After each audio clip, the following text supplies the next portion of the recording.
जल जीवन मिशन 2023 अंतर्गत ग्रामपंचायत गरकपेटा हद्दीतील रायपेटा गावात नागरिकांना शुद्ध पिण्याचे पाणी उपलब्ध करून देण्यासाठी सोलर पाणी टाकी उभारण्यात आली। तसेच लाखो रुपये खर्च करून संपूर्ण गावात पाईपलाईनचे कामही करण्यात आले। मात्र योजना पूर्ण झाल्याचा दावा असतानाही टाकी उभारल्यापासून आजपर्यंत गावातील नळांना एक थेंबही पाणी मिळाले नसल्याचा ग्रामस्थांचा आरोप आहे। यामुळे शासनाच्या महत्त्वाकांक्षी जल जीवन मिशनच्या अंमलबजावणीवर प्रश्नचिन्ह निर्माण झाले आहे। पाणी पुरवठा सुरू नसल्याने ग्रामस्थांना आजही पिण्याच्या पाण्यासाठी इतर स्रोतांवर अवलंबून राहावं लागत असून त्यांना मोठा त्रास सहन करावा लागत आहे। गरकपेटा अंतर्गत रायपेटा येथे पाण्याची टाकी बांधलेली आहेत आणि इथे पाणी येत नसल्याच्या माहिती मिळत आहे। आता आपल्यासोबत गावकरी आहेत, त्यांना आपण सविस्तर माहिती आहे।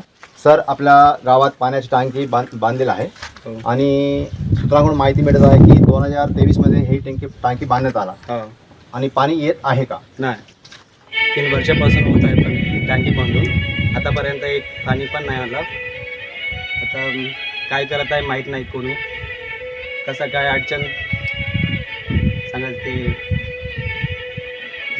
तुमचे मग आई ताई वगैरे पाण्यासाठी कुठे चालले? हो, 1-2-3 किलोमीटर जाऊन पाणी आणत आहे आणि टाकी आहे पण तर पाणी नाही मिळत आहे।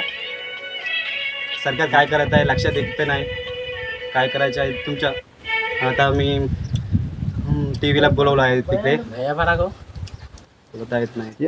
यांचं म्हणणं एकच आहे की ग्रामपंचायतकडून 3 वर्षा अगोदर पाण्याची टाकी बांधण्यात आले, परंतु पाणी मात्र अजूनपर्यंत सोडलेले नाही। त्यासाठी ताई बहिणींना नाहक त्रास होत असल्याच्या या गावकऱ्यांनी सांगत आहे। मागणी गावकऱ्यांनी करत आहे।